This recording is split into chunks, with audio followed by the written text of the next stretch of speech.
Hi guys, thank you for always viewing Benjamin Zulu Show, the only show that we intend to impact you with wisdom that will influence the way you view your world and the way you make your decision for a better society. This is another day that we meet yet again with Benjamin Zulu, and today we call it a comeback. You see, we did a show about what's wrong with marrying a second wife. We got your views, we got your responses, and today we want to sit you down and give you some wisdom on what you need to do if he marries a second wife. Benjamin. And this is coming at a time when there's a song trending. Yes. Where somebody is praising the second wife thing.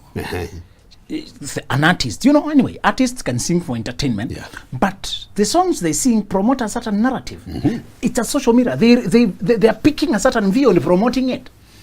All right. Okay. They're shaping social norms, social values. So this lady is saying, "Nyumba ndogo, I'm coming to be the second house, the smaller home," and he says he's not happy with you. You don't know how to love. You don't know how to cook. So he found happiness with me. It's not out of bad motive. Don't take me badly. Just accept it. We are two now. Anyway, I'm introducing myself.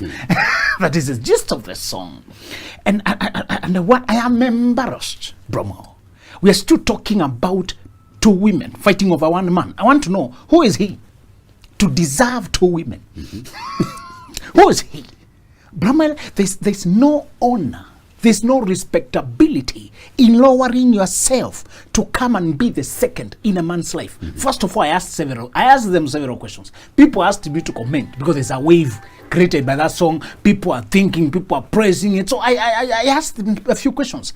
You say he found love with you. Who told you it's the first woman who is wrong and not him? Who told you it's a husband material to begin with? The way he moved away from her to come and cheat on her with you, how do you know that he will not move on from you to cheat on you with another?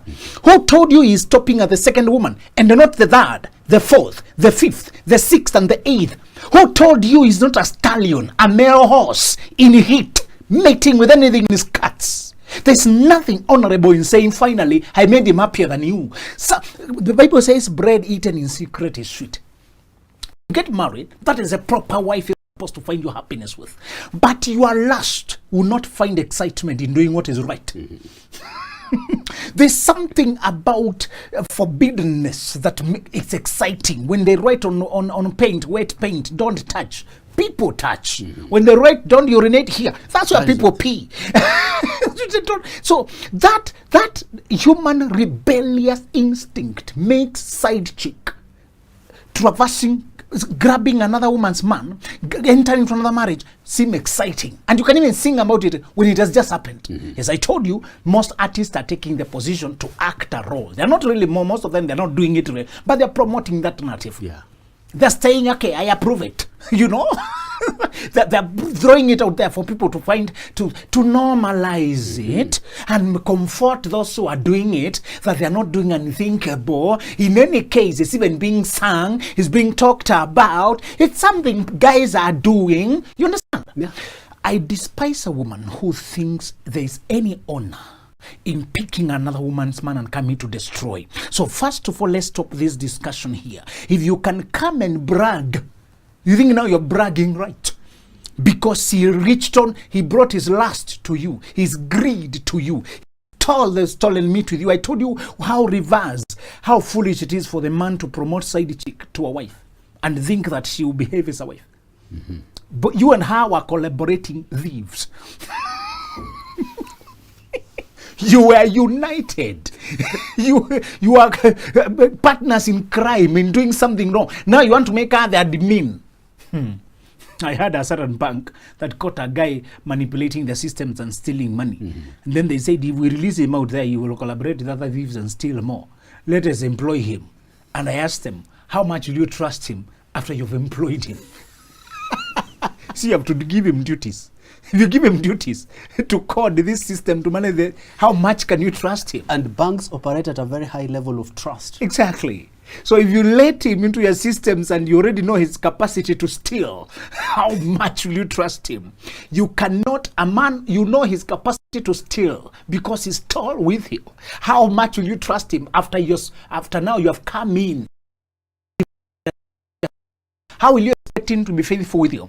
So if there's a woman you think there's any win in coming in as a second wife, just know that you are opening yourself up to disrespect, sexual network, STIs, heartbreak. You're lowering yourself and your grade as a woman, and into a position full of tears. And I like the way you put it, Benjamin. And you see, Benjamin, this conversation is very valid. Yes. It's coming at the right time, where when you go through social media, unfortunately, we have had these videos that has been going has been on the viral, has been trending, where two women were fighting over a man. And you see, there is one of the ladies who's bragging of how the man came after her.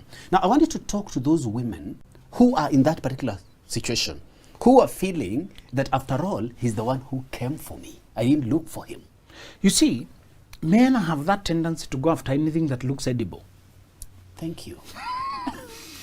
And not everybody running after you loves you. Please ask the deer. The deer knows. The deer knows the lion is running after it because not out of love, but meat. As a woman, if you think being chased after a man is valuable, your case is miserable. You are a fool of the ordinary type. I have ranked fools. Some think a little, others reason on one side, some don't reason at all. Those are the ones people say is a fool. I have found that many people come bragging with what doesn't mean. And you see, he can run after you, but can he stay with you? After he has eaten you, he will run after another. So what are you bragging about again? You're just an object of his lust. You're just an object of his excessive. He was seeing you as a sex object. Is that something to brag about? I have noticed a very funny thing, Bramwell. Our socialites, our artists have a big name but a very weak ego. Yeah. The people we are calling celebrities have insecurities, yawning insecurities.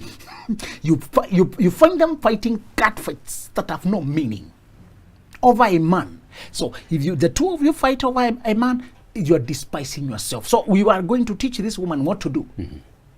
When now he says he has married a second woman, ask yourself, would you marry him again if you were to choose under the current situations? Brahman, that is the question to ask yourself every time a person changes from who you marry them being. If you married a monopoly setting, monogamy setting, you said we were together as a couple, this is a nuclear family, we are going to do life together as partners. And then somebody goes out there and marries another person. Go back to the drawing board and ask yourself, would I sign up if I was making the decision now? Forget that there are children already. He knew there were children when he brought this. Forget that we are built married together. We can always divide what we are built together. Ask yourself, would I live this way? If the answer is no, go out. Get out. If the answer is no, get out. Do not negotiate with your mental peace. If you force yourself and stay and you're here being compared, many times when he moves to the second woman is newer, he's there, he's comparing or showing her publicly, parading her like now he's the favorite, she's the favorite. Grown together, maybe now he has more money, he dresses better, he has a name, he has dignity, yes, it's a journey of journey. This second woman comes to take all that credit, as if she's the one who had done all that. And you know very well how you found him being raw. You grew him, you polish each other, you grew up together, you built him up. If it reaches a point where another person is taking credit for all you've done, ask yourself whether it's really worth staying. But I'll teach women how to stay. You don't just walk out on something you built for 20 years, for 10 years, 15 years. It's not worth it. Kick him out. If a man chooses to go to another woman, let him go. Sometimes the compound, the house, everything, the children, you need sheltering. Women, don't pack and go. It's him who is unhappy. Let him pack and leave. Talking about packing and leaving, Benjamin, you see, it is not easy to chase out a man out of his house, right? Let me tell you something. It's very easy. Let me tell you, Bramwell, when you know yourself, when you're firm in who you are. Okay, I'm not saying all men will not. Sometimes you don't risk your health or you get hurt physically. I'm not saying that, but I'm saying you're supposed to know your rights so well that when a person can go out there and start philandering with another woman and trying to squeeze you into a triangle, tell them, excuse me, I'm not part of that. And they try to, no, this lady now is part of our lives. Our lives is who? It's part of your life, not my life. And whether it takes you to go to court, or to go to Wazee, or to the clan, explain your case. We built this house. This is where I am. My children they're going to schools here. I can't move. It's him who has gone out. Let him look for another place to live and get court orders and everything to secure yourself. And if that is not possible, if he continues threatening you, either rent it or sell it, and with that money, go start elsewhere. I'm just telling women, don't walk out on everything you have built for so many years, because a person has walked out on you. Sometimes you should know your investments. Time is going. Life does not go backwards. Sometimes it's unfortunate. There are some people who are so abusive, you'd rather save your life and run out alive than risking to be killed or hurt. But as much as possible as a woman, know your right, how much you build, and be firm. Go to court, do whatever you can to get your share so that you can build on from there onwards. And Benjamin, what about those women who don't have the financial muscles to actually fight this man in court? Or those women who don't have time to go to court? They say, Benjamin, if it is court matters, I don't want to waste my time in court. You see? If you choose not to go legal way, you have chosen then. Maybe you have another way, you build yourself, you don't want these fights. As we said, every time you measure the circumstances, but always remember your rights. You're measuring your energy, the investment in time, the headache, you're checking, but always be firm and know your rights. All right? So the thing here is to say, once you see that a person has decided to move out, to work out on you, court battles is not always about money, just about being firm. Sometimes you can actually find organizations that can fight for you. We have organizations that fight for people. Yeah, there are so many. Now, Benjamin, in a scenario where you are a Christian, I am a Christian, most of our viewers are Christians, they believe in Christian values. And one of the values of Christianity is marriage is for life. And we have so many women who believe in Christianity and believe in that value. You see, they say, I married to him, it is okay. I don't want to battle in courts. I don't want to chase him out of the house. I rather stay for as long as I have my peace. Even if he brings in the second wife, I have no problem. What about that? If you are comfortable seeing the display of such level of disrespect and betrayal, if you are comfortable watching all that and saying you have peace of mind, I wish you luck. Only that I don't understand what you are made of. What fiber of human being you are made of. When you have, love is like an oath. When we walk in journey of love together, it's like we bond together. For a person to go away and take that to another is like tearing a part of me away. When we are married, each other's essence, energy, connection, history, thinking, journey, we become one. Essentially, when you're married to a person, over the years you merge. You have so much in common. That's why you see people starting to resemble each other. You have so much in common. You have so much, your history, you see each other as special. The moment they stop being special, and you start even bringing people, and I told you there are levels of cheating and levels of disrespect. For a person to cheat, and not only cheat, but bring the cheating to your house, to the bedroom, that is iniquity and abomination. That's like joking with death. One of the problems I told you with men who betray the first woman, they usually live a miserable life, and too often they die early. I had observed that trait, that the man usually dies ahead of both wives many times. And I wanted to know why. One of the things is because the grace is lifted. Ichabod, the glory has departed from Israel. The woman who was praying for you, who kept you disciplined, who kept you on track. I want you to study the history of great athletes like in boxing. People like Mike Tyson, people who shot very high. Napoleon Bonaparte. See how the relationship conflict with their family life, with how it always corresponded with their downfall in the career. Always check a funny correspondence. Those who keep a steady family life, many times they go well, they finish well. Those who part ways, fight with a woman who loved them, fight with a woman who gave them a chance, and you betray and forget them, something is lifted. I was studying a documentary of Mike Tyson, and they're saying there's a medical doctor lady who had loved him. Himself, he was not learned, he was just an athlete, a boxer. This lady was a medic. And people asking, how would you... But sometimes there are people who just love your aggressiveness, your energy, how much you are doing with the little you have. You can find a woman who has everything. A lady asked me this morning, when I have more money than my husband, can it work? And I told her, sometimes you have money because your parents set you in a good place. Sometimes you have more money because your job is paying better. Me, I have another journey to go. Yeah. For me, for example, if I married my colleague lawyer from law school, she would have become wealthier than me faster. Law matured faster than my career because I had another cycle to go. One of my colleagues told me her first job, she charges 6 million, millions. Her first job, she was dealing with the millions. What if she was my wife? Of course, she would have been earning better than me. Yeah. So I was telling her, it's not the money, it's the manliness of the man. The leadership, the confidence, the security, how happy he is with you, how you're building life. The money that comes, either it comes through you or through me, is for us. It's not for one of us. Yeah. It's not yours or mine. We don't even tell the world. You don't even make each other feel it. We don't rub it in each other's face.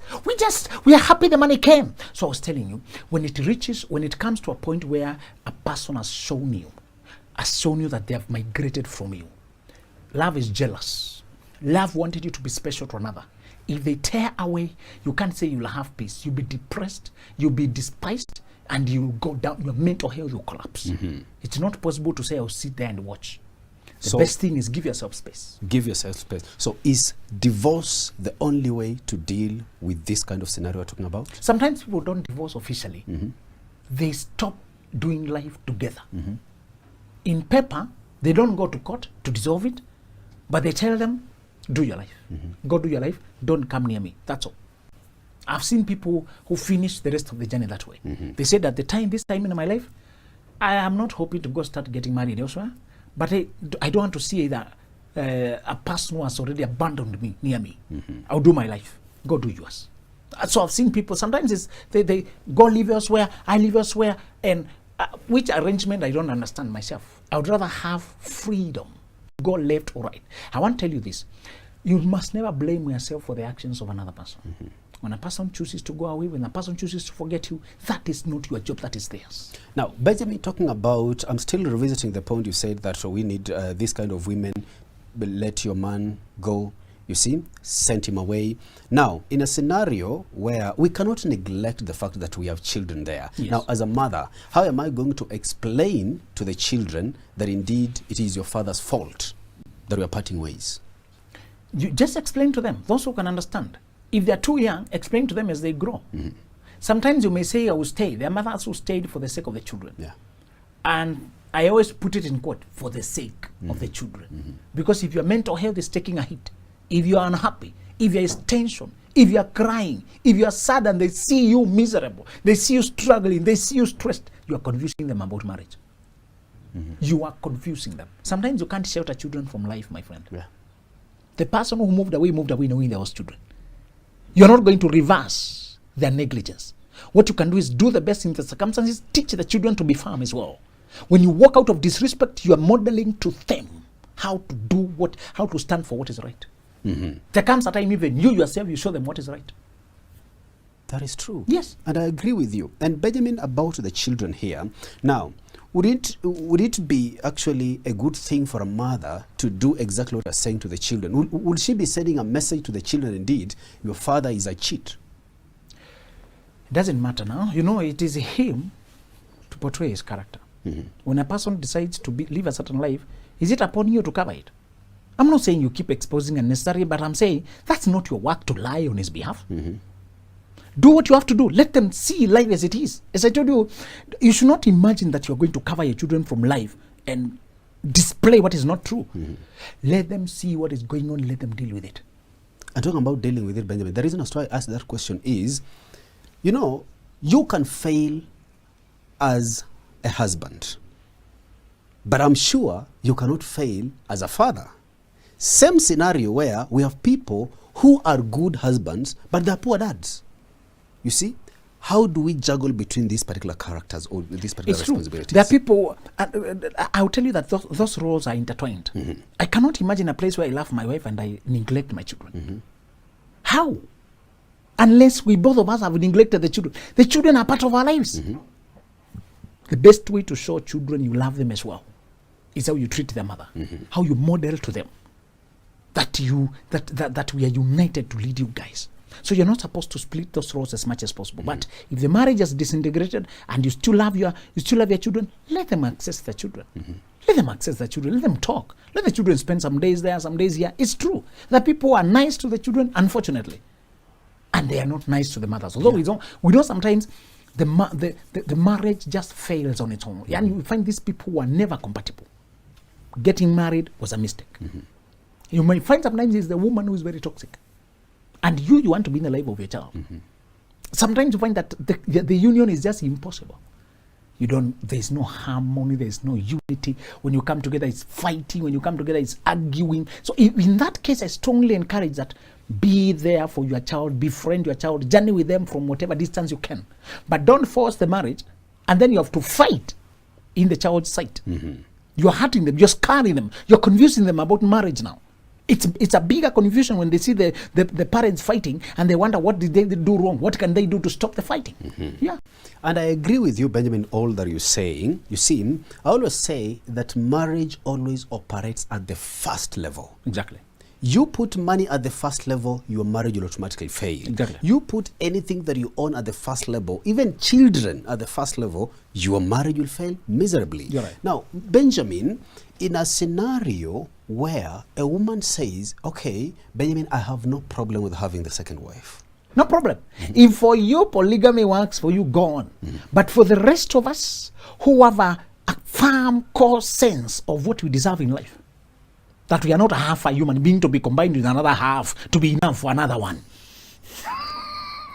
For those of us who we are, God is jealous because he loves. When you love, you want to be loved alone.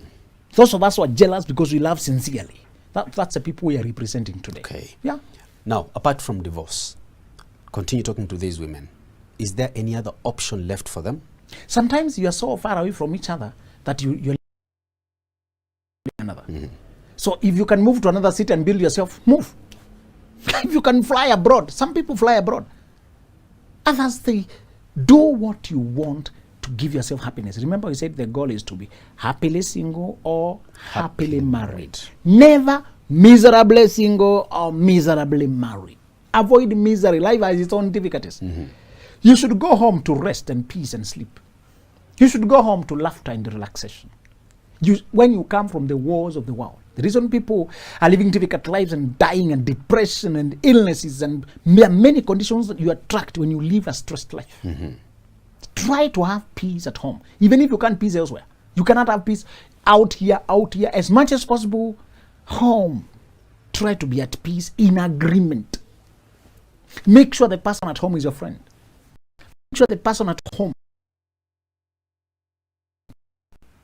Many of these people who hear they married without knowing is because they got for having sex, for living together, for getting pregnant. They did not see far ahead. They were too preoccupied with the emotions of the car. Then somehow they got stuck together. And I asked you how often you buy a plot by getting stuck with it. How often you purchase a shoe because somehow, I found myself with it, I had to pay. You don't buy seats like that. The best way to buy something is to evaluate whether it meets your needs. The best way to get involved in relationships, to choose a mate, is to evaluate with no strings attached. So once you realize that this person has taken a different path in life, take your own path. Yes.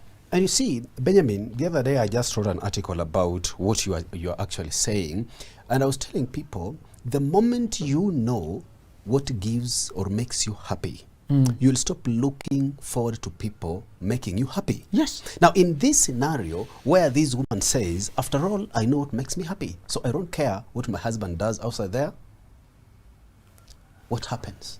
If you have your own happiness and you're saying let him seek his own happiness, as we said, it's okay.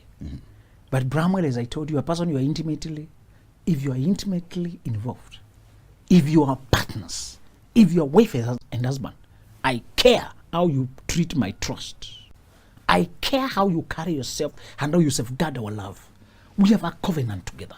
We have a relationship. We have a marriage. I can't pretend that I don't care. We have a life.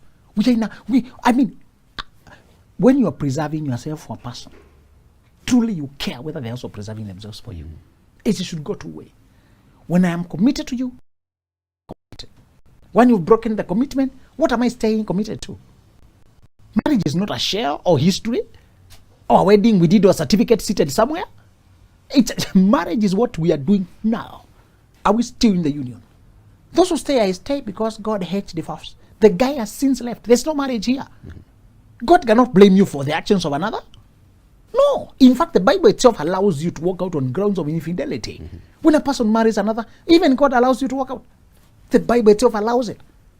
God does not expect you to die stressed, putting up with the nonsense of another.